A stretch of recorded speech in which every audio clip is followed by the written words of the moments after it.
बिस्मिल्लाहिर्रहमानिर्रहीम। अस्सलाम वालेकुम। स्टार्ट करेंगे next lecture number 40 storm lovely system, जिसको आप एसएल सिस्टम भी कहते हैं। एसएल सिस्टम आपके पास क्या कौन सा सिस्टम होता है? ऐसा सिस्टम जो आपके पास, आप इसको डिफाइन किस तरह से करते हैं? ऐसा सिस्टम जो आपके पास second order ordinary homogeneous linear differential equation हो, और उस सिस्टम को आप कुछ इस तरह से लिखते हैं। क्या सिस्टम आपका लिखा हुआ है? D by d x p of x d y by d x Q of x plus lambda r of x y equal to 0। अब देखें ये सेकंड ऑर्डर किस तरह से बनेगा। जब आप इस डी को अंदर मल्टीप्लाई कर लेंगे तो आपके पास इसकी फॉर्म क्या बन जाएगी? इसकी फॉर्म बन जाएगी d square y by d x, और ये पी ऑफ एक्स इधर बाहर ही रहेगा। तो ये d square y by d x से एक चीज़ तो पता चल गई कि आपके पास ये क्या है, सेकेंड ऑर्डर है। इसके बाद यहाँ पे ये लाइन नहीं लिखी हुई, लेकिन आपको पता होना जरूरी है कि ये एक सेकेंड ऑर्डर होती है। इसके बाद जो आप इसको कहते हैं ये ऑर्डिनरी इक्वेशन होती है। इसके बाद होमोजीनियस होती है। होमोजीनियस जिस जो आप सिंपल कह लेंगे जो जीरो के इक्वल होती है, उस इक्वेशन को आप होमोजीनियस कहते हैं। ठीक है, तो ये आपके पास इस एसएल सिस्टम की डेफिनेशन है। अब आप इस एसएल सिस्टम को किसी बाउंड्री वैल्यू प्रॉब्लम के ऊपर डिफाइन करते हैं। अब देखें ये जो d by d x p of x d y by d x के साथ जो वैल्यू आती है इसको आप पी ऑफ एक्स कहते हैं। फिर q of x plus lambda r f x into i equal to 0। अभी हम एग्जाम्पल देखेंगे तो आपको बहुत अच्छे से समझ आएगी। और एक्स ए और बी के दरमियान में है। ए और बी क्या है? आपके पास कोई क्लोज्ड इंटरवल है। क्लोज्ड इंटरवल का मतलब होता है कि आपके पास ए भी इसके अंदर इंक्लूड होगा, बी भी इसके अंदर इंक्लूड होगा। अगर ओपन इंटरवल होता तो मतलब ए और बी के अलावा इसके अंदर वाले सारे पॉइंट्स इसके अंदर इंक्लूड होंगे। और ये सब्जेक्ट किसके ऊपर हो रहे हैं? कौन सी बाउंड्री वैल्यू प्रॉब्लम के ऊपर सब्जेक्ट हो रहे हैं? Alpha 1 y of a alpha 2 y prime of a is equal to 0, beta 1 y of b beta 2 y prime of beta 2 y prime of b equal to 0। अब ये जो alpha 1 alpha 2 beta 1 beta 2 ये सारे आपके पास given constants हैं। और ये जो p of x Q of x are of x है ये हमेशा तीनों greater than or equal to 0 होते हैं। या तो ये 0 होते हैं या 0 से बड़े होते हैं। और ये गिवन डिफरेंशिएबल फंक्शंस हैं, या आप इसको रियल वैल्यूड फंक्शन भी कह सकते हैं।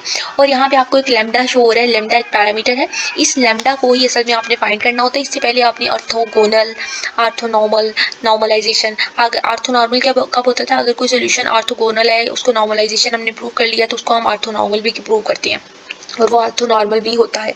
तो आपने यहाँ पे इसी तरह से कुछ वैल्यूज देखनी है। अब ये जो लेमडा है ये एक पैरामीटर है। एक्स इन्होंने कहा है कि lambda is unspecified parameter independent of x.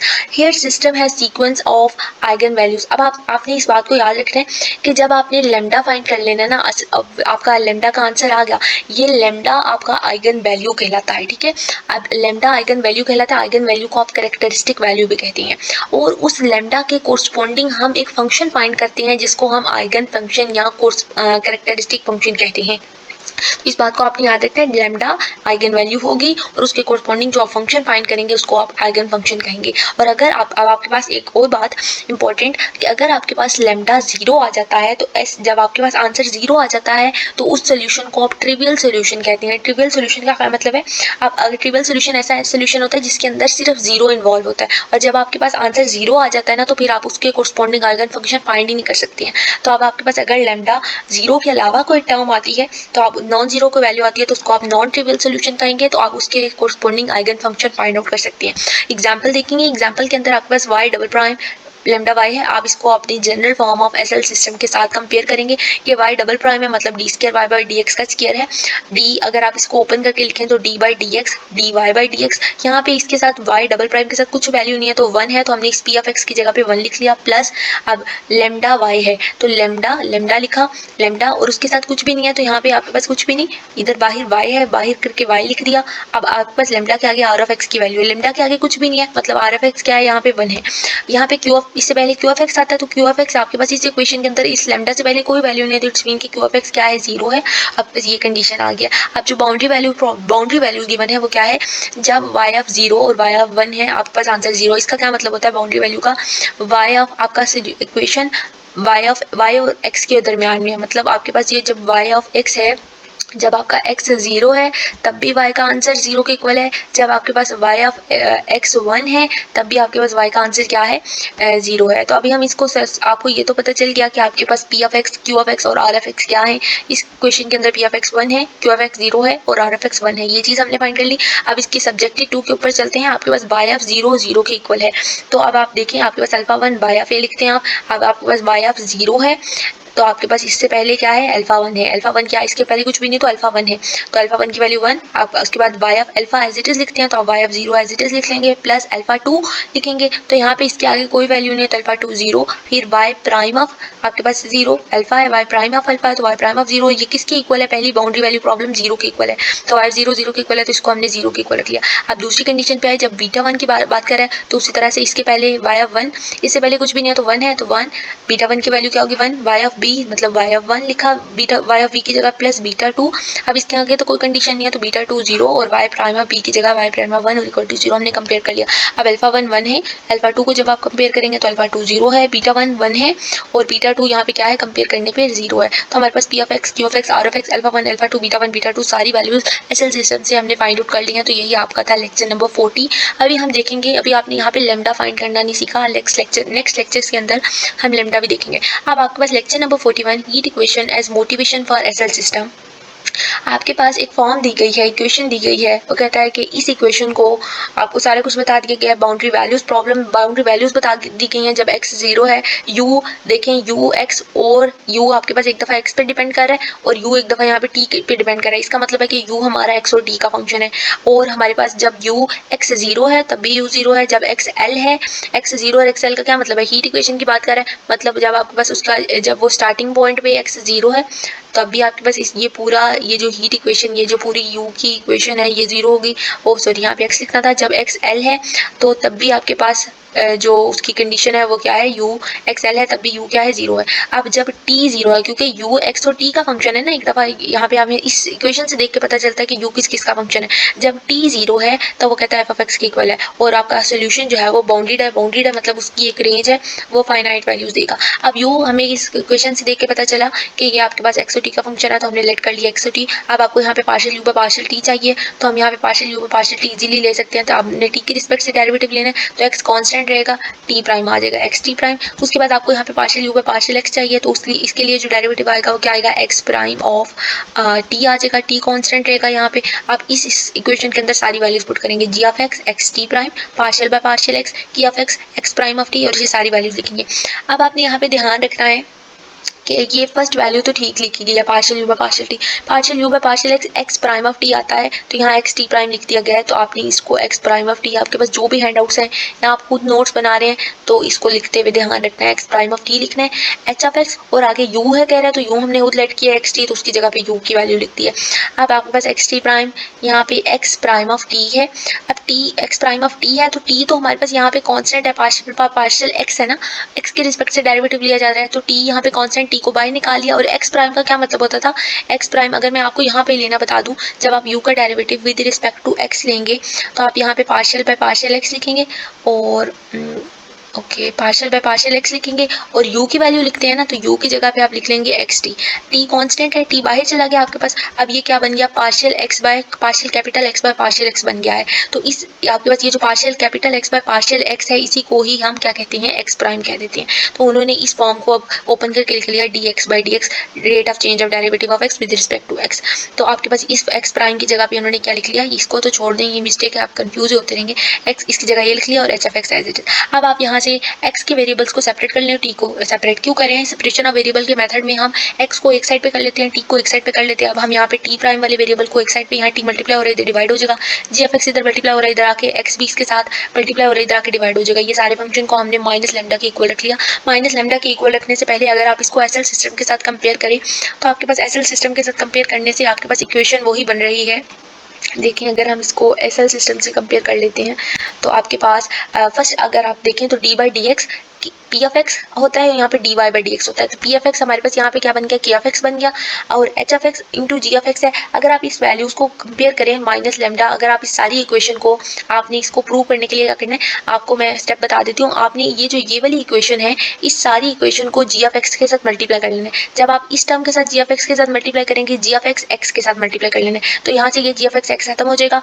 अब आप इस टर्म के साथ जब जी ऑफ एक्स एक्स के साथ मल्टीप्लाई करेंगे तो जी ऑफ एक्स से कैंसिल हो जाएगा, यहाँ पे आपके पास एक्स रह जाएगा, और ये माइनस लेमडा के साथ जब आप जी ऑफ एक्स से मल्टीप्लाई करेंगे तो जी ऑफ एक्स लेमडा हो जाएगा। तो आपके पास एट द एंड जो फॉर्म बन के आएगी, मैं बोलने लगी हूँ, आपने उसको लिख लेना साथ, डी बाई डी एक्स के of x d capital x by d x plus h of x x plus lambda into g of x x आपके पास एक्स कैपिटल इसकी फॉर्म बनेगी। अब आपने इस इक्वेशन के अंदर से की f x, r f x, q f x find करनी है। अब देखेंगे ये वाली वैल्यू तो यहाँ पे खत्म होगी, आपके पास एट द एंड ये वाला इक्वेशन बन के आई और यहाँ पे ये जी एफ एक्स खत्म हो जाएगा, यहाँ पे आपके पास एक्स आएगा और यहाँ पे आपके पास जी एफ एक्स और एक्स दोनों आएंगे। ठीक है, मैं यहाँ पे जी एफ एक्स और एक्स लिखने लगी हूँ और ये आपने उसको इक्वेशन को जब यहाँ माइनस लेमडा हो तो जाके प्लस लेमडा हो जाएगा। अब यहाँ से आपको पता चला पी एफ एक्स क्या है, की एफ एक्स है और H F x into X plus lambda G F x into X है। आपके पास यहाँ वहाँ पे आपके पास सिस्टम के अंदर यहाँ वाई था, यहाँ एक्स है, मतलब हमारे पास एक्स की रिस्पेक्ट से डेरिवेटिव है। तो आपके पास यहाँ पे भी इसके बाहर एक्स कॉमन आएगा। जब आपके पास यहाँ पे जैसे यहाँ पे आपके पास वाई बाहर था इस इक्वेशन के अंदर, तो आपके पास यहाँ पे एक्स को बाहर रखेंगे। अब आप वैल्यूज को कंपेयर करके अपना H F Q f x देखेंगे, क्यू एफ एक्स आपके पास क्या आएगा, एच एफ एक्स आएगा और आर एफ एक्स यहाँ पे क्या आएगा, जी एफ एक्स आएगा। आपने सारी वैल्यूज देख ली हैं। इसके बाद आपने देखना है आपका जो इससे पहले ये वाली इक्वेशन बनी T prime of our T minus lambda, इधर आके प्लस लेमडा टी हो जाएगा और आपके पास जो रूट्स यहाँ पे बनेंगे वो रियल रूट्स बनेंगे। अब आपकी आसानी के लिए मैंने यहाँ पे ये रूट्स भी साथ लिख दिए हैं। जब आपके पास इस तरह से रूट्स आते हैं, अब आपके पास यहाँ पे इस टी का आंसर क्या आएगा, टी माइनस लेमडा के इक्वल हो जाएगा।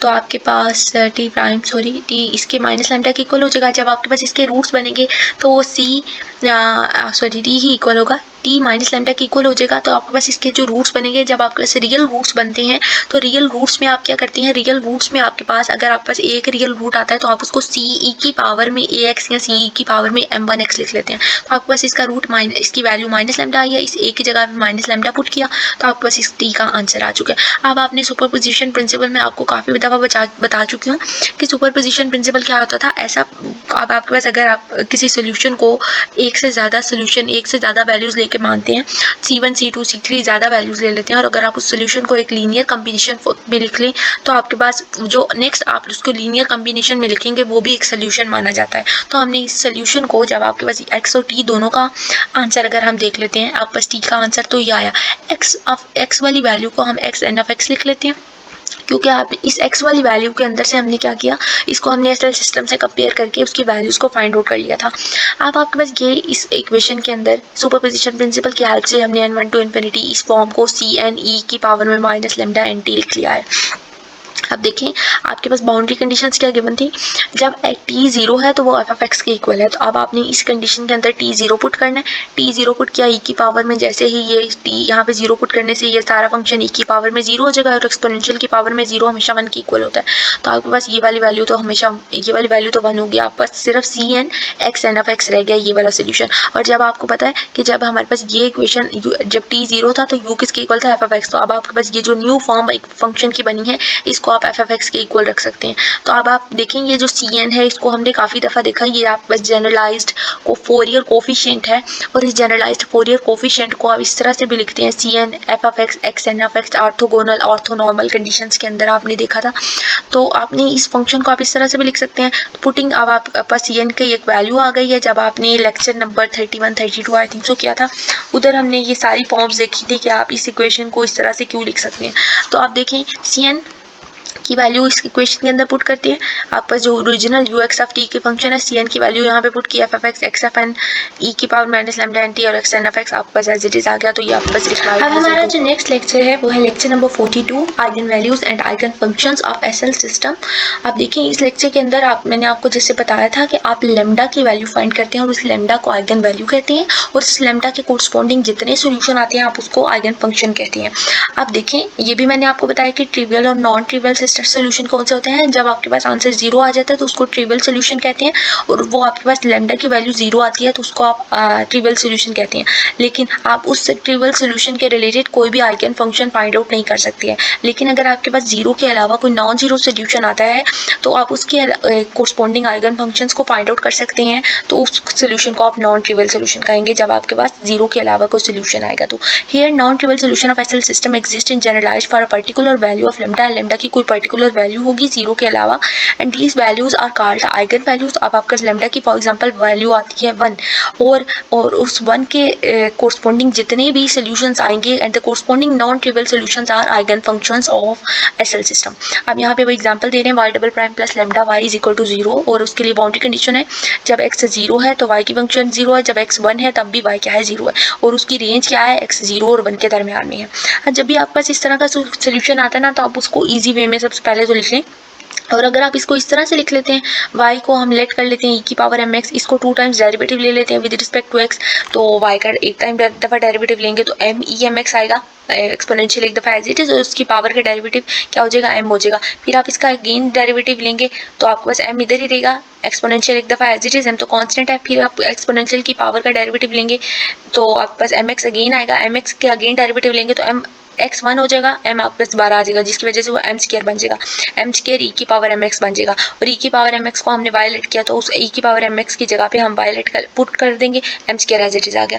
आप इस तरह से भी सॉल्व कर सकते हैं। आप इस y डबल प्राइम की जगह पे m स्क्वायर y पुट कर लें तो आपके पास m square y plus lambda y, अब आपके पास ये फंक्शन बन जाएगा एम स्क्वायर प्लस लेमडा, और ये वाई का फंक्शन बन जाएगा m square plus lambda equal to 0 हो जाएगा, और एम स्क्वायर का आंसर। अब इस तरह से भी आप सॉल्व कर सकते हैं। इसका आसान करने का सॉल्व करने का ये भी तरीका है कि आप वाई डबल प्राइम को अगर हम डी स्क्वायर, आप मैथमेटिकल मेथड्स में आपके साथ अब तो काफ़ी दफ़ा जिक्र कर चुकी हूँ मैथमेटिकल मेथड्स की बुक का, तो आप वहाँ से भी देख सकते हैं कि आपके पास इस तरह से आप डी स्क्वायर इसको लिख लें, डी स्क्वायर प्लस लेमडा का इक्वेशन बन रही है, डी स्क्वायर इधर ही यहाँ पे आके माइनस लेमडा हो गया। अब ये दोनों तरफ हम जब आप स्क्वायर रूट लेंगे तो ये सबसे पहले तो यहाँ पे माइनस का साइन आ रहा है, मतलब इमेजिनरी वैल्यू आ रही है, तो आप इसको प्लस माइनस एयोटा लिखेंगे। जब आप दोनों तरफ स्क्वायर रूट लेंगे तो इस लेमडा के ऊपर स्क्वायर रूट आ जाएगा, तो डी की वैल्यू के आगे प्लस माइनस एयोटा लेमडा, जो यहाँ पे भी उन्होंने वही सॉल्व करके बताई है। आप देखें जब आपके पास रूट्स 0 के इक्वल नहीं आया, इसका मतलब नॉन ट्रिवियल सोल्यूशन आ रहा है हमारे पास लेमडा का। तो अब आप इसकी, आपको पता है जब रूट्स कम्प्लेक्स रूट्स आते हैं तो आप उसको किस फॉर्म में लिखते हैं, ई की पावर में ax c1 cos bx c2 sin bx। अब आपके पास रूट्स कम्प्लेक्स हैं तो आप इसको इस तरह से लिखेंगे, यहाँ पे 0 प्लस माइनस रियल वैल्यू यहाँ पे इससे पहले क्या है 0 है, और e की पावर में 0 है, c1 cos aorta lambda x है, तो आप c1 cos square root lambda x c2 sin lambda x। अब आपके पास प्लस माइनस एयोटा है तो आप एक दफ़ा इसमें प्लस वाली वैल्यूज लिखेंगे, एक दफ़ा माइनस वाली। प्लस वाली तो लिख लेंगे, फिर आप उसकी जगह पे minus square root lambda put करेंगे तो c2 cos minus square root lambda, तो cos नेगेटिव साइन को ऑब्जॉर्व कर लेता है तो c2 cos लेमडा हो जाएगा, माइनस फिर c2 sin, यहाँ पे आप plus c2 sin minus square root lambda put करें, साइन नेगेटिव साइन को ऑब्जॉर्व नहीं करता जिसकी वजह से यहाँ पे माइनस आ जाएगा। फिर आप cos वाली वैल्यूज को इकट्ठा कर लें, c1 plus c3 cos square root lambda x, और फिर आप साइन वाली को इकट्ठा कर लें, sine square root lambda x common ले लें, c2 minus c4 sine square root lambda x आपके पास। अब ये जो c1 और c3 हैं इसको आप a का नाम दे दें, a cos square root lambda x, और ये जो c2 माइनस c4 हैं इसको आप b का नाम दे दें, तो आपके पास ये इक्वेशन बन के आ जाएगी। होप सो आपको समझ आ गया होगा। अगर फिर भी समझ नहीं आता तो मुझे कॉमेंट सेक्शन में बता दें, अदरवाइज मुझे इंस्टा के थ्रू कॉन्टैक्ट कर लें, वहाँ मैं एक्सप्लेन कर दूंगी। अब आपके पास बाउंड्री कंडीशन क्या थी, जब x 0 है तो भी y का फंक्शन क्या है 0 के इक्वल है, तो आप यहाँ पे x की जगह पे 0 पुट करें, x की जगह 0 तो cos 0 1 होता है, तो आपके पास ये वाली वैल्यू तो 1 हो गई, लेकिन sin 0 क्या होता है 0 होता है, तो ये वाली वैल्यू क्या होगी 0, तो इसका मतलब y का आंसर क्या आया, y हमारे पास 1 है। और ये जब आपके पास x 0 था तो वैल्यू किसकी इक्वल थी 0 की इक्वल थी। जब आपने वैल्यूज को पुट कर लिया, अब आपने इस इक्वेशन को 0 के इक्वल रख लिया, ये वैल्यू तो 0 हो गया, ये cos लैम्डा वाली वैल्यू 1 हो गया, तो a किसके इक्वल आ गया 0 के इक्वल। इससे पता चला कि a का आंसर 0। अब आप इसकी इक्वेशन के अंदर a की वैल्यू पुट करें, a 0 पुट करेंगे तो ये वैल्यू खत्म हो जाएगी, आपका सिर्फ y का आंसर क्या आ गया। अब दूसरी बाउंड्री कंडीशन पर आएंगे, y जब x 1 है तब भी इसका आंसर क्या है 0 है, तो अब आप x की जगह पे 1 पुट करें, b sine square root lambda. अब अगर आप यहाँ पे b को 0 रखते हैं, आप इस इक्वेशन के अंदर b को 0 रखते हैं, तब तो हमारे पास y का आंसर ही 0 हो जाएगा। इसका मतलब हम b 0 नहीं रख सकते। अब हम साइन स्क्वायर रूट लेमडा को 0 रखेंगे, साइन स्क्वायर रूट लेमडा को 0 रखेंगे। साइन फंक्शन जो है वो किसके इक्वल होता है, साइन फंक्शन मैंने आपको फोरियर सीरीज में बताया था, साइन एम पाई। आपके पास कोई भी ऐसा फंक्शन आ जाए साइन फंक्शन, तो आप उसको साइन एम पाई के इक्वल रख लेते हैं, तो sine square root lambda sine M pi के इक्वल हो जाएगा। साइन साइन से कैंसिल हो जाएगा, तो स्क्वायर रूट लेमडा आपके पास साइन साइन से कैंसिल, तो आपके पास square root lambda M pi के इक्वल आ गया। ठीक है, अब आप यहाँ से इसकी वैल्यू फाइंड कर सकते हैं, दोनों तरफ स्क्वायर लेंगे तो आपके पास ये स्क्वायर रूट खत्म हो जाएगा, तो लेमडा की value M square pi square आ गई, और एम आपके पास कोई भी इंटीजर हो सकता है। अब आपके पास लेमडा का आंसर आ चुका है। अगर लेमडा का आंसर आ गया तो इट्स मीन कि आपके पास आइगन वैल्यू आ गया, और आइगन वैल्यू के कोरस्पॉन्डिंग ही हम आइगन फंक्शंस फाइंड आउट करते हैं। तो अब आपके पास जो लेमडा की वैल्यू आई है, लेमडा का जो आंसर आया, आप उसको प्रीवियस सोल्यूशन के अंदर पुट कर लें, तो b साइन लेमडा की value M pi square root M pi X. अब आपके पास इसका आंसर जो है वो ये आ चुका है। एम स्क्वायर पाई स्क्वायर है, तो एम स्क्वायर पाई स्क्वायर ऊपर स्क्वायर रूट है तो स्क्वायर रूट से कैंसिल हो जाएंगे तो m पाई x आ जाएगा। और अगर आप इसको किसी m वैल्यूज के लिए लिख लें, आपके पास यहाँ पे m कांस्टेंट है, मतलब y1 y2 y3, m कोई भी इंटीजर हो सकता है, तो आपके पास क्या सारे बन जाएंगे, कोरस्पॉन्डिंग आइगन फंक्शंस बन जाएंगे, जिसको आप कैरेक्टरिस्टिक फंक्शंस भी कह सकते हैं। इसके बाद आपके पास जो भी आइगन वैल्यू या आइगन फंक्शंस आती हैं उसके रिलेशन में ही हम इसकी ऑर्थोगोनैलिटी, ऑर्थोनॉर्मलिटी या फिर आप उसको ऑर्थोनॉर्मल चेक करते हैं। तो lecture number 43 orthogonality of eigen functions है। अब बस ये जो सोल्यूशन बना है इसको हम ऑर्थोगोनल प्रूव करेंगे कि ये ऑर्थोगोनल है। ऑर्थोगोनल का क्या मतलब होता था कि जब अगर आप इसका डॉट प्रोडक्ट लें तो वो 0 के इक्वल आ जाए। तो आप इसी सोल्यूशन को कहते हैं कि जब m n के इक्वल है और आपका ये रेंज जो है 0 से 1 की इंटीग्रल जो है वो 0 से 1 के दरमियान में है, अगर m n के इक्वल है तो bm आपने इसे ये आपके पास answer bm sin m pi x आया, तो हम इसको bn sin n पाई x भी लिख सकते हैं। bn कांस्टेंट है, बाहर निकालिए, sin m पाई x। अब आपका ये फार्मूला होता है trigonometric formula 2 sin a sin b इस फार्मूले के इक्वल होता है। आप बस यहाँ पे ये सारा फॉर्म साइन ए साइन बी तो बन रहा है, लेकिन इसके साथ 2 नहीं है, इसका मतलब कि यहाँ पे आप बस 2 मल्टीप्लाई हो रहा है इस फॉर्मूले के अंदर आके, ये 2 क्या हो जाएगा, इस सारे से डिवाइड हो जाएगा। अब क्या फॉर्मूला होता है, कॉज एक दफ़ा साइन ए साइन बी को ओपन करते हैं तो कॉज ए माइनस बी माइनस कॉज ए प्लस बी, तो इस दफ़ा आप इसको लिखेंगे कॉज एम माइनस एन, आप बस पाई एक्स बाहर कॉमन आ जाएगा, फिर एक दफ़ा m plus N pi x बाहर आ जाएगा, और ये 2 इधर इस पूरे से आके डिवाइड बी एन से कॉमन जो हमने लिया था उस कांस्टेंट जो था वो बाहर निकल आया। अब आप इसको इंटीग्रेट करेंगे, इंटीग्रेट करने के ऊपर b n cover two as it is integration करेंगे 0 से 1। अब आप कॉस की इंटीग्रेशन करें साइन, यहाँ पे भी कॉस की इंटीग्रेशन की साइन, तो साइन आपके पास एक और फंक्शन होता है इसकी, जब आप इसकी वैल्यूज को पुट करेंगे यहाँ आप इसको इस तरह सॉरी याद रखें कि sine pi X sine M N pi X हमेशा 0 होता है, तो आपके पास साइन एन पाई एक्स ये वाली वैल्यू भी 0 हो जाएगी और ये वाली वैल्यू भी 0 हो जाएगी, और cos n पाई x 1 होता है, तो आपके पास ये दोनों वैल्यू 0, इसकी वजह से ऑर्थोगोनल प्रूव हो गया कि जब आपके पास ये फंक्शन जो है जो आपके पास कोरस्पॉन्डिंग आइगन फंक्शन आया हुआ ऑर्थोगोनल है। अब हम इसको ऑर्थोनॉर्मल प्रूव करेंगे, तो ऑर्थोनॉर्मल के लिए 2 कंडीशन थी कि जब m n के इक्वल है तो आंसर 1 है, जब m n के इक्वल नहीं है तो आंसर 0 है।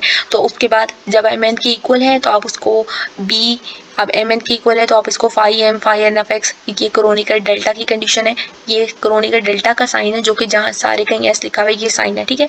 अब आप इसको m n के इक्वल अगर हम प्रूव करेंगे, अगर m n की इक्वल है तो इसका आंसर 1 है, अगर m n की इक्वल है तो अब आप इसकी जगह पे एक दफ़ा bm sin m pi x लिखेंगे, एक दफ़ा bn sin m pi x लिखेंगे, फिर आप कहेंगे m n की इक्वल है तो आप इसको bm sin m pi x का होल स्क्वायर कह लेंगे। अब इसकी bm कांस्टेंट है, साइन की इंटीग्रेशन करने से पहले इसके ऊपर स्क्वायर है तो sine square m pi x बन जाएगा। अब ट्रिग्नोमेट्रिक फार्मूला है साइन स्क्वायर का, कि साइन स्क्वायर x किसके इक्वल होता है 1 माइनस कॉस 2 अल्फा ओवर 2 के, तो 1 इसका फार्मूला ओपन किया 1 माइनस कॉस 2 अल्फा क्या है यहाँ पे हमारे पास m पाई x, अल्फा की जगह पे m pi x over 2 as it is फार्मूले का आ गया।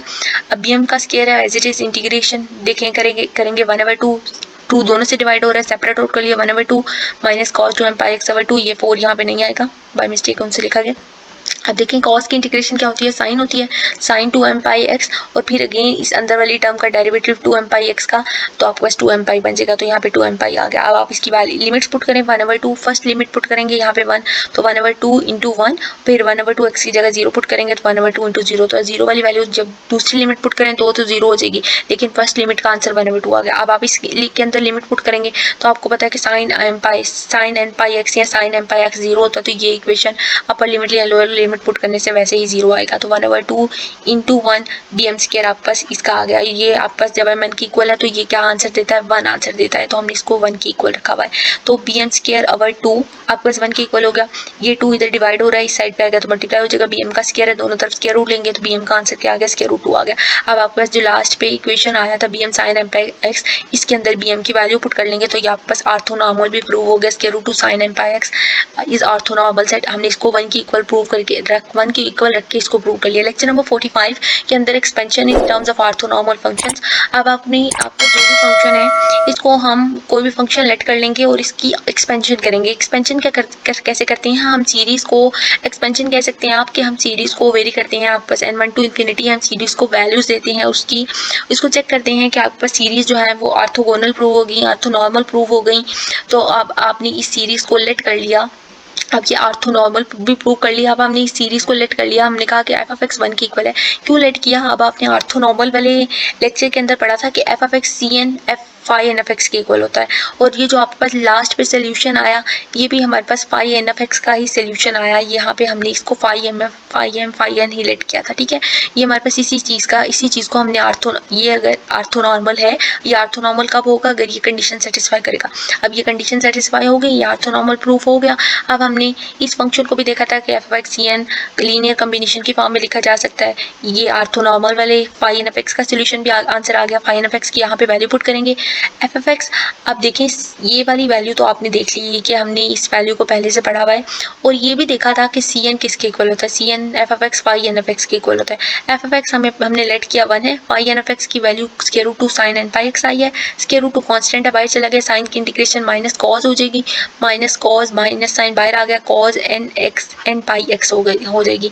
फिर लिमिट्स पुट करेंगे, लिमिट्स पुट करने से पहले इसकी इंटीग्रेशन क्या आई, minus cause an pi X आई। फिर अगेन इस अंदर वाली टर्म का डेरिवेटिव यहाँ पे आके डिवाइड हो जाता है, तो एन पाई एक्स का आपके पास वैल्यू क्या आएगी, एन पाई आएगी। तो ये एन पाई उन्होंने बाहर लिख लिया। अब आप इसकी लिमिट्स पुट करेंगे, पहली लिमिट पुट करेंगे तो कॉज एन पाई एक्स की जगह 1 कॉज एन पाई आ गया। फिर आप इसकी जगह एक्स की जगह 0 पुट करेंगे तो कॉज 0 1 होता है, तो यहाँ पे आपके पास वैल्यू वैल्यू 1 हो गई है।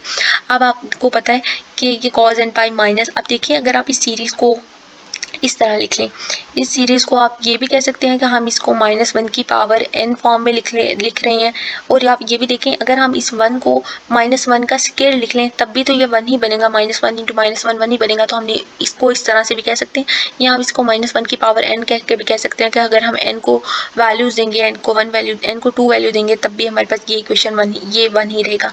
तो स्क्वायर रूट 2/n पाई 1 -1 का स्केयर साइन n पाई x, हमारे पास इसका क्या आ गया, आंसर आ गया। किस तरह से, साइन n पाई x। देखिए आप बस ये आंसर किसका आया, सी एन का आया। तो आपने इस एफ एफ एक्स की जगह सी एन की वैल्यू पुट की, यहाँ पे सी एन का जो आंसर आया वो पुट किया, और यहाँ पे फाई एन एफ एक्स का आंसर क्या है, स्क्वायर रूट 2 साइन n पाई x। तो आपने यहाँ पे इसकी वैल्यू पुट कर ली, तो आप बस ये इसका रिक्वायर्ड रिजल्ट आ गया। मेरे ख्याल में फाई एन एफ एक्स मैंने यहाँ पे कोई मसला कर लिया है, तो स्क्वायर रूट 2 तो ऑलरेडी हम बाहर निकाल चुके हैं, तो आपने इसको देख लेना ज़रूर। ओके, स्क्वायर रूट 2 कॉमन आ जाएगा, तो स्क्वायर रूट 2 कॉमन आ गया, दो दफ़ा जब स्क्वायर रूट 2 आएगा, एक दफ़ा सी एन के आंसर में स्क्वायर रूट 2 आएगा, एक दफ़ा फाई एन एफ एक्स के आंसर में स्क्वायर रूट 2 आएगा, फिर हमने स्क्वायर रूट 2 को बाहर निकाल लिया। तो आप बस ये इसका रिक्वायर्ड रिजल्ट होगा। तो यहाँ तक आपके पास एसएल सिस्टम की एक एग्जांपल पूरी हुई। इसको एक लेक्चर में कराने का मकसद यही था कि आपका कॉन्सेप्ट क्लियर हो सके। एक ही दफ़ा में नेक्स्ट लेक्चर थोड़ा डिफरेंट है, और हम इसको ईजी करके इंशाल्लाह करेंगे। अभी तक के लिए इतना ही। अल्लाह हाफिज़, थैंक यू।